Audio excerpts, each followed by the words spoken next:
करीब 17 साल के बाद मुंबई हमले का दोषी आतंकवादी तहव्वुर राणा आखिरकार भारत ले आया गया। दिल्ली के एनआईए दफ्तर में तहव्वुर राणा से इस वक्त पूछताछ चल रही है। जानकारी अभी तक जो मिल रही है उसके मुताबिक आतंकी राणा से मुंबई हमले से जुड़े सवाल पूछे जा रहे हैं, लेकिन इस सब के बीच तहव्वुर राणा को भारत वापस लाने को लेकर सियासत शुरू हुई है। पक्ष और विपक्ष आमने सामने आ गए हैं। आतंकी तहव्वुर राणा के प्रत्यर्पण को लेकर इस वक्त नेताओं में, राजनीतिक दलों में क्रेडिट लेने की होड़ है।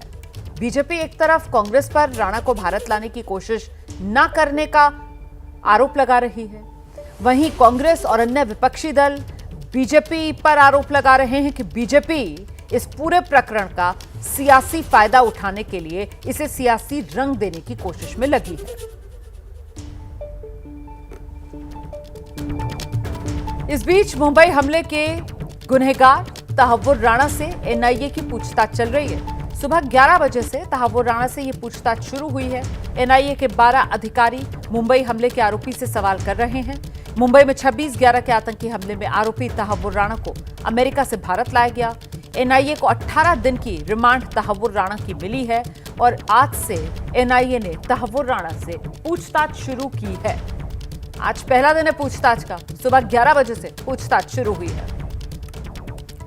सीधे आपको लेकर चलेंगे, हमारे साथ हमारे सहयोगी नीरज राजपूत इस वक्त मौजूद हैं। एनआईए दफ्तर से ही नीरज हमारे साथ जुड़ रहे हैं और जरा नीरज से जानते हैं 11 बजे के आसपास ये पूछताछ शुरू हुई थी। नीरज, जो हम पहले भी बात कर रहे थे कि शुरुआती सामान्य व्यक्तिगत जानकारियों के बाद वो जो पहला सवालों का एक फेरा था जो रखा गया होगा तहव्वुर राणा के सामने, उसमें सीधे बात 26/11 हमले को लेकर हुई है। नीरज,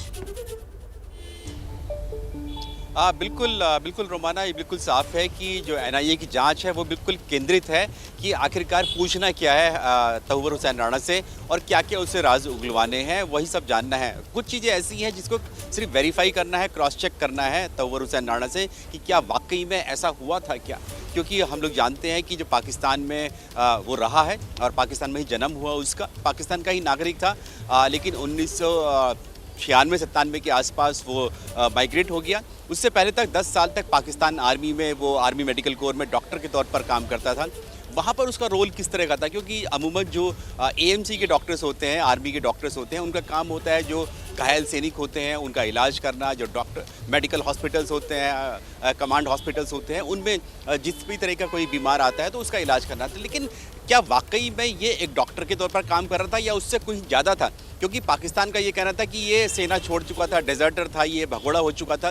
फिर भगोड़ा था तो फिर आईएसआई पाकिस्तान की खुफिया एजेंसी के रडार पर किस तरह से आया? क्या पाकिस्तान की खुफिया एजेंसी ने ही इसको बोला कि आपको इस तरह से काम करना है कि कल अगर आप पकड़े भी जाते, जैसे अब पकड़ा गया है ये 26/11 हमले के मामले में, तो इसको डिसोन करते, जैसे पाकिस्तान ने कल किया इसको विदेश मंत्रालय ने कि हम जानते ही नहीं है, ये तो पाकिस्तानी नागरिक नहीं है। लेकिन अमेरिका ने साफ कर दिया कि ये पाकिस्तानी नागरिक है। तो ऐसे में इसके तार और रोमाना, जो हम लोग बात कर रहे थे कि जब इसका जब हमला हुआ 26/11 का, उसके बाद कैसे ये डेविड कॉलमैन हेडली से बात कर रहा था कि इनको निशाने हैदर मिलना चाहिए, पाकिस्तान का सबसे बड़ा वीरता सम्मान मिलना चाहिए। तो इससे कहीं ना कहीं ये साफ हो जाता है कि ये पूरी की पूरी जो कॉन्स्पिरेसी थी, आर्मी में काम करना, छोड़कर जाना, कनाडा में जाना, वहाँ ट्रैवल एजेंसी खोलना, डेविड कॉलमैन हेडली जो बचपन का दोस्त था उससे एक संपर्क करना और फिर दोनों मिलकर पाकिस्तान की आईएसआई की तरफ से तहव्वुर हुसैन राणा और लश्कर तैयबा की तरफ से डेविड कॉलमैन हेडली, दोनों ने हाथ मिलाया और भारत पर सबसे बड़ा आतंकी हमला किया। तो ये सारे जिस बात का आप जिक्र कर रहे हैं ना, दरअसल उससे ये पता चलता है कि इस शख्स के भीतर भारत के खिलाफ जहर कितना भरा हुआ था कि 2008 में मुंबई पर जब हमला होता है तो फिर ये कहता है कि हिंदुस्तान के साथ यही होना चाहिए था, इंडिया डिजर्व दिस। जो अमेरिकी एजेंसीज ने वो इसकी बातचीत जो है उसको ट्रांसक्रिप्ट किया था और साथ ही साथ ये कहता है कि वो आतंकवादी जिन्होंने भारत पर हमला किया उन्हें पाकिस्तान का जो सर्वोच्च नागरिक सम्मान है, वहां का निशाने हैदर, वो दिया जाना चाहिए। इससे पता चलता है कि इस आदमी के भीतर हिंदुस्तान के खिलाफ कितना जहर भरा हुआ है। नीरज